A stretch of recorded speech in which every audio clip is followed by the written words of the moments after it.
Can you guys hear me? I guess you can. I can hear myself. So, first off, thanks everybody from Creative and for the sponsors, MDAC, and also Tau Films who brought me here, and for the John Hughes Institute who also brought me here and is sponsoring me. My name is Jen,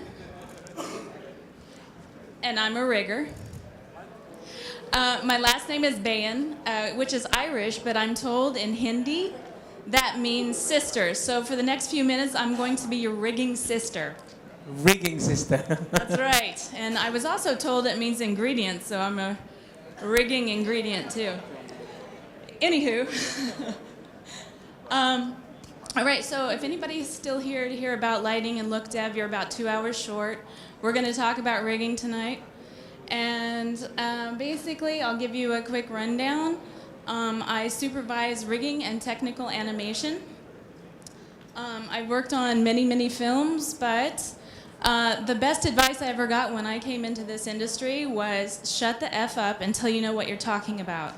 And with that, I'll show you my demo reel so that you can get an idea of what I've worked on.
Thank you. I have to do that. All right. So the main reason I want to talk to you is to discuss a little bit about rigging, whether it's from gaming, which I started out in, or gaming, and then I went on to visual effects, and then I went on to feature film and back to visual effects. So I'm going to take you through that story a little bit to describe the differences in rigging between those different items and also what's the same. So what makes a rigger? And I've noticed everywhere I went in the whole world that a rigger is a rigger is a rigger. There are people who are drawn to being a policeman. There are people who want to be nurses and take care of people. Riggers are drawn to each other, probably because we broke all of our toys when we were kids and tried to put them back together, or we, took apart our parents' electronics and tried to put them back together. We all want to solve problems. We all want to fix things. We all want to be part of a pipeline. We all want to create things, and rigging lets us touch almost every part of the pipeline. So is anybody here a rigger, wannabe rigger, wants to teach riggers? Yeah, okay. I promise I'll show a couple videos and make it not boring for everybody else. A lot of the things that we do as riggers is we meet up with zoologists and we study animals, we study anatomy. Our backgrounds often include computer science. They also include studying the arts, and that's my background. But on to what our main topic is, like what's the difference between the different areas. So, working in video games. If you're a rigger in video games, you're not a rigger, you're a generalist. There's no such thing, hardly, not everybody, but hardly as a rigger in video games. You have to be a lighter, and you have to be a modeler, and you have to be a texture artist, and you touch everything, and you create tools, and you also rig. It's like one of the things that you do. The atmosphere is incredibly youthful. I worked at Midway Games until Midway Games closed. I seem to close a lot of companies. That's kind of weird. I worked at Midway Games on their very last coin-op, and also I worked on the coin-ops first, and then their very last console games. The teams are very small, so you have to work together. But one of the cool things is that you're very collaborative, and you end up like going home to each other's houses and playing video games at the end of the night. So what you have to consider for rigging in video games is that every asset has to be as optimized as possible. That's the main thing. You're always balancing out the art with the speed. So your meshes need to be optimized. Your textures need to be optimized. You need to consider how you weight your meshes. Also, you have to consider whether or not something is going to be motion capture, and you use each skeleton across several meshes, so that has to be very consistent and has to work with the game system. Now, moving into feature film, which is for a lot of people a lot more fun. I did work at Blue Sky Studio for a while. I worked on not only Peanuts, but I worked on Ice Age and the new feature that's coming out called Ferdinand. So the main difference is the atmosphere. In games, you work 16-hour days. 16-hour days is totally normal. Sleeping at your desk is normal, but it's fun. It's super fun. When you move into feature, it's a little bit more adult. People tend to have families. But in the rigging part of it, it's a lot more complicated, because with feature films, you need cartoony animation. You need meshes to be able to bend in weird ways. You never know what the animators are going to need, and the animators are our customers. So that means that the meshes need to have very, very smooth layout, and that's one of your biggest considerations. The development length is really long. We usually work on features for 2 to 3 years, and I'm going to show you a little video clip from the making of. Cue up to volume. So important in bringing these characters to the screen is that there's a handmade quality. There was a way that Charles Schultz drew these characters. They weren't perfect. And out of that, he creates so much emotion. challenge of making the 2D characters three-dimensional is they've never been meant to be. From front view, from side view, their mass and proportions change drastically. You had a design defined by Charles Schulz, but then you still had to design it for 3D world. The whole character, Charlie Brown, took us 2 years. So yeah, you can see that the main thing is the silhouette. And how do you get that? You get that with a very smooth mesh. You get that with a lot of extra features that the animation requires. You get that from giving them what they call free deforms, which means the animators can mold and sculpt within every scene to their own liking to get what the director needs. Let's see. Yeah, we've covered that. That's good. Okay, finally, my favorite is visual effects. I came from visual effects. I was at Rhythm and Hues for over 10 years as a rigging and tech anim supervisor. And tech anim means character effects, so simulation and setting up characters. Basically anything that animation and the pipeline needed.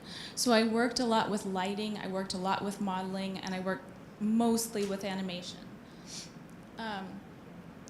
The difference between feature and visual effects, the key difference is in visual effects, you need to be extremely technical.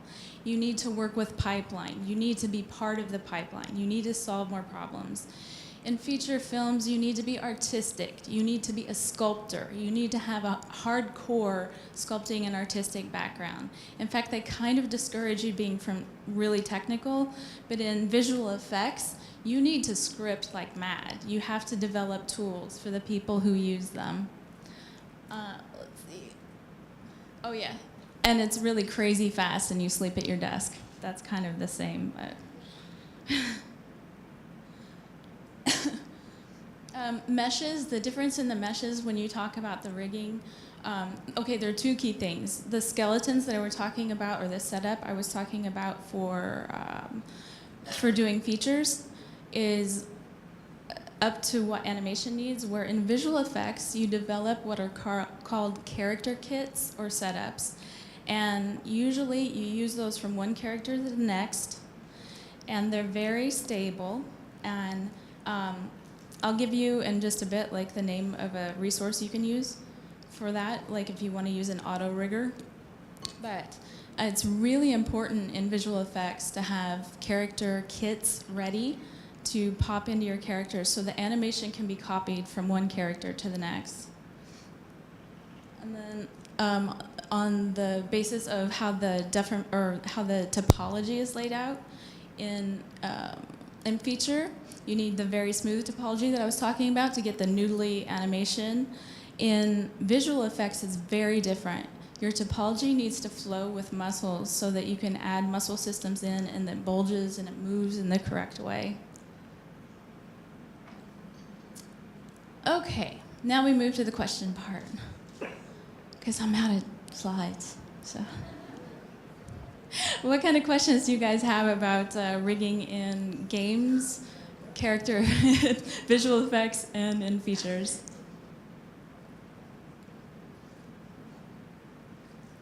Yeah.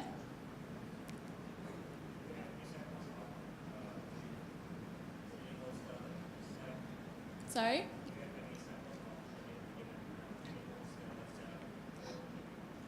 I do, actually tomorrow I'm giving a talk on how to set up limbs, and then also a setup on how to do motion control from set data all the way through to driving it to animation.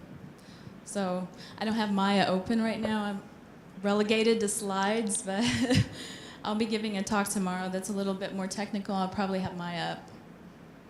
I don't normally work in Maya, by the way. At Rhythm and Hues, we use Voodoo. And our day-to-day was coffee in the morning and cooler talk. And then after that, a pretty hardcore set of meetings to see what animation needed.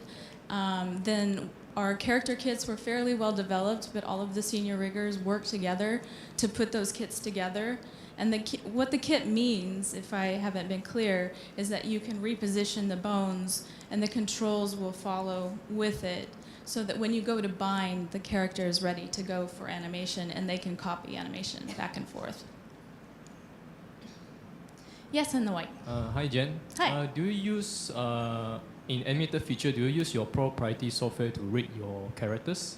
Do I use what? Proprietary software, No. or just use Maya?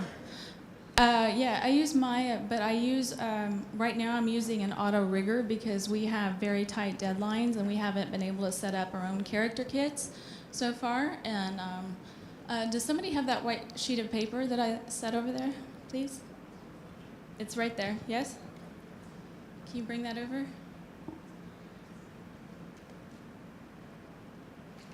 Okay. So right now we use Rapid Rig Modular, and I'm not advertising it, but it works really well for us. I don't have to look at this anymore. The modular feature actually allows you to do creatures that aren't bipeds, and it lets us swap things in and out fairly quickly, add features, rename things. Actually, it comes with a really good picker as well. I also wanted to mention that we're trying to make our rigs Red 9 compliable, and that's just for animation. That's an animation picker that's very widely used. And as far as rigging, a tool that I picked up that's free is NG Tools. And the NG Tools do a lot of really nice smoothing with weighting. They're super useful. They have other features in there, but I mostly use it for the smoothing. So I'd love to do just a demo just on how I bind things. But yeah, those are the 3 things that I wrote down that you guys might want to write down that are super, super useful. And everything except for Rapid Rig Modular is free. Any other questions, guys? Yes. Name and question. Where are you? Hello. Ah, yes. Hello. I'm Zali. My question is, from what you've seen, how do companies find or develop people to become riggers? How what? How do companies find or develop people to become riggers? Schools are teaching these days. Kids that come out, people who are coming out of higher education now have already decided they want to become riggers. I found my way from being a video game developer. It was very, very natural to me. I was already doing very technical stuff. So when I was exposed to it, I hadn't been exposed to it before. I didn't know really what it was. I was already doing this thing, you know. And when I came to Rhythm and Hues, I was doing technical animation, which is simulation. And I saw rigging, and I was just like, oh, this is what I've always wanted to do and never knew it. I'm working with characters.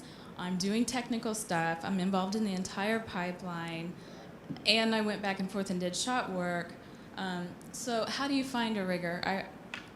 I would say schools are training people, but we also had people who came from art backgrounds and people who came from even engineering backgrounds, aerospace corporation. We had 2 guys from aerospace corporation. So I think now schools just people hire straight out of schools. Are you a rigger, looking for riggers? Yeah. We are looking for riggers, and even I am a rigger now. But even when I applied for animation, but the company hired me because I had a rigging portfolio. And yeah, it's hard to find people who are actually interested in it. Yeah, I hear often that it's very hard to find riggers. Do we have any specific school for, or what do you call that? Jurusan, how do you say jurusan in any you know what I mean? Yeah, in rigging. No, yeah, okay, maybe that's the problem. Yeah, We have. I'm gonna open one for you guys. Yeah, so we're gonna have I a lot have of rigging. one person on my team right now. Her name is Anjali, and she's amazing. She used to do tech anim with me at Rhythm and Hues, and she really helps out. I have 2 new hires. One is KL, and the other one, what's the other one? Who's the other one from? Do you know? Yeah, one's from KL. Okay. So yeah, we have 3 people working on this side of the pond, Yeah. and I'm the only person. You're not the only person here, In but there's LA. still small, very small number of riggers in Malaysia. Agree? Yeah, because it sounds funny as well from people like me from outside of this industry, like really talking about rigging in public like this, riggers. So, okay, we're looking for more riggers. Any more question for Jen? Yes. I have Continue. one last question. Over here. Hi. Yeah. Hi, Jen. Hi. By the way, I haven't introduced myself. My name is Jim. Hi. Nice to meet you. And I just want to know that a lot of riggers work with animators a lot, right? How well you work with the animators? I mean, the process of doing, for example, animated features? Work with animators? Yes. Oh, well, it's my animation director right now. Her name is CJ, and I talk to her every day. When I was in studio with the animation team that I worked with, it was meeting at least an hour a day, or they were asking questions or making requests. Sometimes they were requests through an online system, but I would walk across and talk to them. Now, if it was someone who's on a different time zone, I would VC with them at night. But they are my client. So is lighting, so is modeling, but they're the main client. So it's a constant back and forth process. So you have to understand that. And sometimes there's a little conflict, like I can't do that, or I can do that, but it'll take too much time and it's frustrating. But yeah, generally I love animators, and I tend to get along with them a little bit better than most riggers, but I'm a lot more social, so. Well, you're saying normally they have problems among each other? That have problems? Yeah? Yeah, sure. I mean, okay, so here's the thing. In visual effects, in all 3 of those flavors of the industry, Yeah. you actually work with these people Correct. more than you see your family. Correct. Oh, I see. So they're your family, and That's- so you have. Correct. That's the reason why We have yesterday love. in the earlier morning we said like this group of people, how many of us here? About 100 of us here. Most of them will be marrying each other. Oh, you would not believe how incestuous it is. All right. Any more question? Any more question? If not, then we say thank you to Jen. Thank you very much. A big round of applause for Jen Bahan. Thank you.